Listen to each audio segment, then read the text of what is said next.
ce geste de toi viendra mon secours.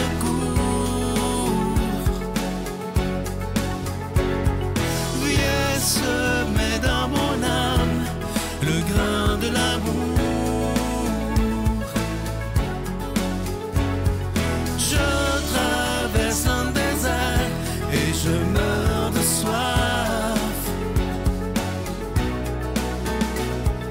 Montre-moi le mystère qui garde la foi. Bonjour, bienvenue à votre émission La Victoire de l'amour en ce jeudi 25 janvier 2024. J'espère que vous vous portez bien chez vous. On rejoint tout de suite pour sa chronique Martin Larocque et ce sera Luc Faneuf qui va nous commenter l'Évangile d'aujourd'hui.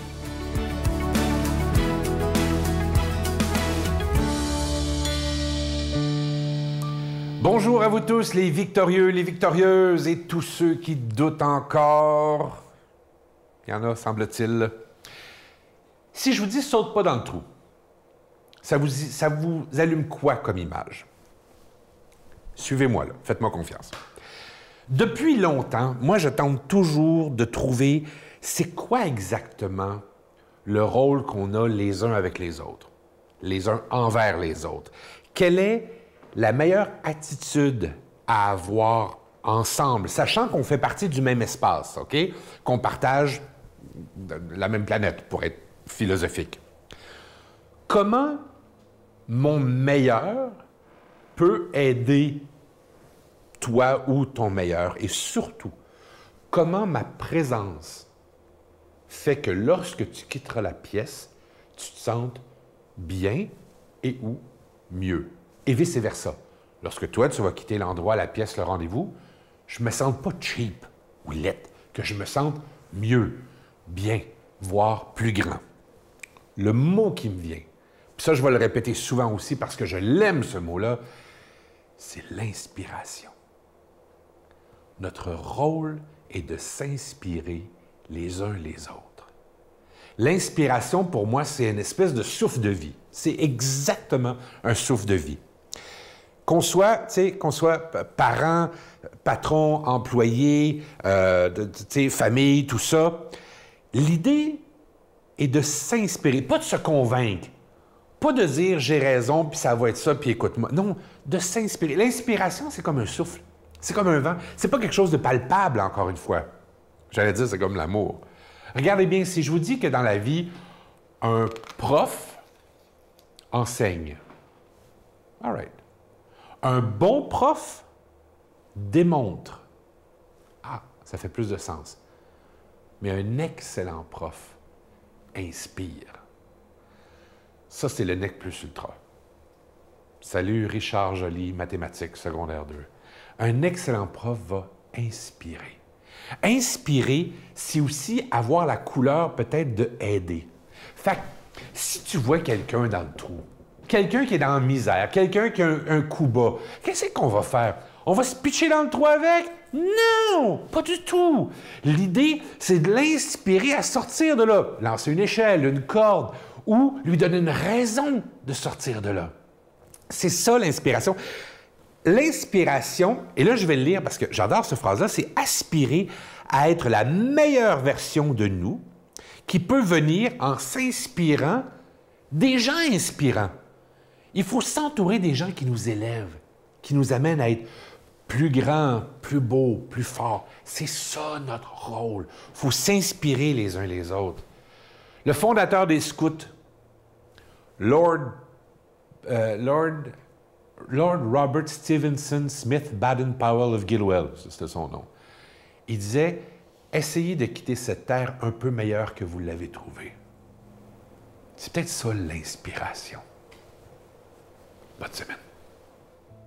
Notre Père qui es aux cieux, que ton nom soit sanctifié, que ton règne vienne, que ta volonté soit faite sur la terre comme au ciel. Donne-nous aujourd'hui notre pain de ce jour. Pardonne-nous nos offenses, comme nous pardonnons aussi à ceux qui nous ont offensés. Et ne nous laisse pas entrer en tentation, mais délivre-nous du mal, car c'est à toi qu'appartiennent le règne, la puissance et la gloire pour les siècles des siècles. Amen. La Victoire de l'amour vous invite à venir vivre des moments inoubliables en Italie en compagnie du Père Michel Marie, Christine Michaud, Miguel Padilla et Sylvain. Nous visiterons Venise, Padoue, Florence, Sienne, Assise et Rome, la ville éternelle. Célébration eucharistique avec le Père Michel Marie. Nous assisterons aussi à l'audience générale avec le pape François au Vatican, du 2 au 13 juin 2024. Informations et réservations avec Spirotour au 514-374-7965 ou 1-866-331-7965. Ça fait déjà quelques semaines que je vous en parle de ce magnifique cadeau du mois de janvier. Vous savez qu'on sort un chapelet par année. C'est vraiment à votre demande. Et je trouve ça magnifique que même dans les années qu'on vit présentement, le chapelet est toujours aussi populaire. Et ce qui m'étonne, et ce que je trouve magnifique, même chez les plus jeunes. Alors, je vous rappelle que ce mois-ci, il s'agit d'un chapelet qui est en cristal bleu. Vous le voyez à l'écran présentement. On appelle le chapelet des anges. Il est fabriqué à la main par des religieuses à Mexico, que je remercie de tout cœur. D'ailleurs, je vous rappelle que c'est fabriqué dans la prière. Ces chapelets, ils sont déjà bénis et vous les recevrez avec un don de 25 $. Et si vous en voulez deux, avec un don de 40 $. Je vous rappelle également que vous recevrez un reçu pour fin d'impôt. Je vous donne l'adresse, la Victoire de l'amour, case postale 120, succursale Boucherville à Boucherville, le J4B 5E6. Je vous la redonne, la Victoire de l'amour, case postale 120, succursale Boucherville à Boucherville, le J4B 5E6. Également par carte de crédit du lundi au jeudi de 8h à 17h dans le 514-523-4433, 523-4433 ou sans frais le 1-888-811-9291, 1-888-811-9291 et aussi sur notre site Internet qui est un moyen très sécuritaire, rapide et efficace de faire votre don, le www.lavictoiredelamour.org. Et vous vous dites peut-être comment se fait qu'il demande de l'argent dans une émission religieuse. C'est important pour les nouveaux qui sont là qu'on doit payer pour être à la télévision, autant pour la production et la diffusion. Et ce qui est magnifique, c'est que dans un mois, ça fera déjà 29 ans que cette émission existe. Et beaucoup de gens à l'époque disaient que c'était impossible, mais Dieu avait décidé le contraire.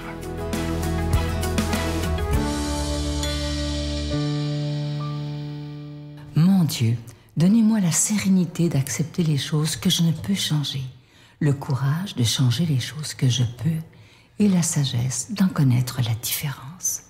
Amen.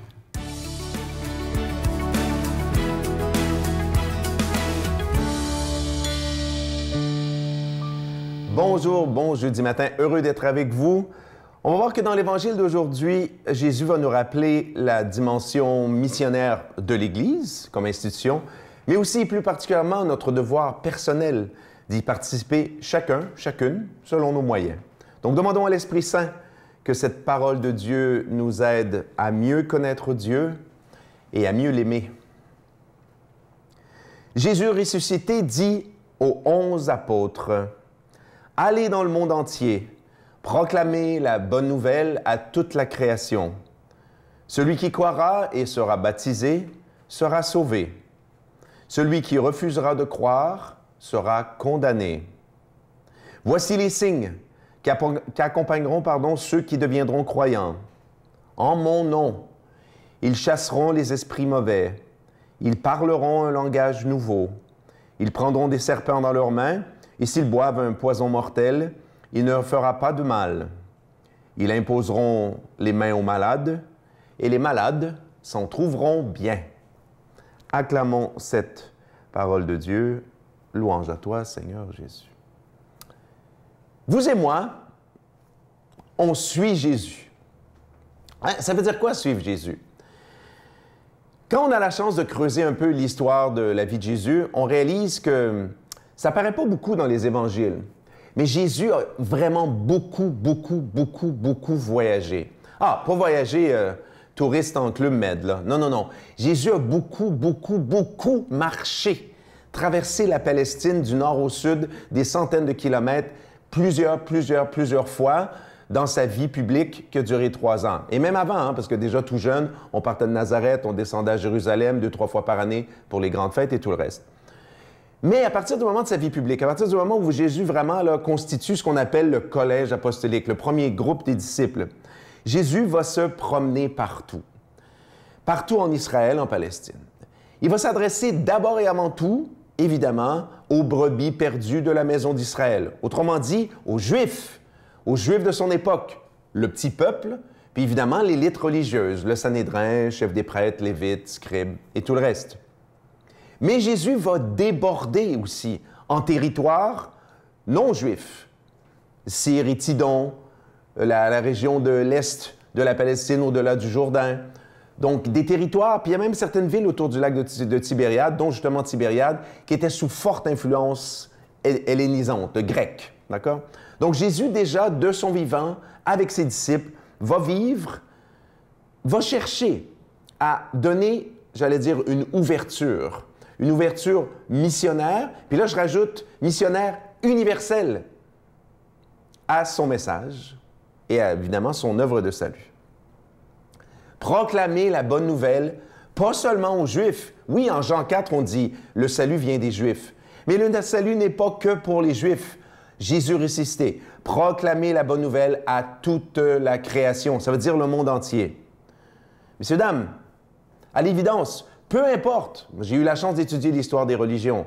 Il y a des centaines, des milliers de divinités qui ont été supposément reconnues et proclamées dans l'histoire. Et le judaïsme nous enseigne ceci, Dieu est un. Un seul Dieu pour la terre entière. Et ce Dieu-là, évidemment, Jésus proclame, révèle que c'est lui qui le manifeste, qui le révèle authentiquement. Autrement dit, le vrai Dieu, le seul vrai Dieu pour la terre entière est révélé par le seul vrai Fils unique, Jésus-Christ, pour la terre entière. Évidemment, le message de Jésus, si on enlève tous les vêtements juifs qui étaient autour pour centrer sur l'essentiel, Jésus l'a rappelé maintes et maintes fois.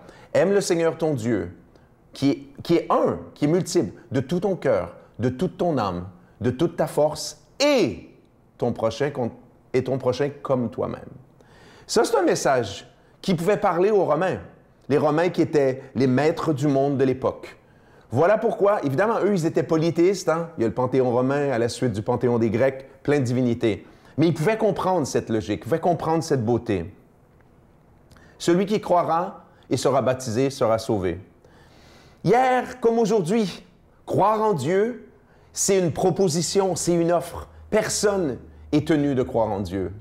Malheureusement, on le sait, dans le monde moderne, beaucoup, pour plein de raisons, refusent de croire en Dieu. Moi, personnellement, ça m'arrache le cœur. Parce que vous et moi, on sait comment est-ce que croire en Dieu, c'est pas juste, j'allais dire, une option parmi d'autres de notre vie. Croire en Dieu, c'est le fondement de toute notre vie. C'est ce qui donne sens à nos réveils, c'est ce qui donne sens à nos journées, c'est ce qui donne sens à nos couchers. Demandons à Dieu de nous bénir, lui qui est Père, Fils et Saint-Esprit. Bonne journée. Je vous salue Marie, pleine de grâce. Le Seigneur est avec vous. Vous êtes bénie entre toutes les femmes, et Jésus, le fruit de vos entrailles, est béni. Sainte Marie, Mère de Dieu, priez pour nous pécheurs, maintenant et à l'heure de notre mort. Amen.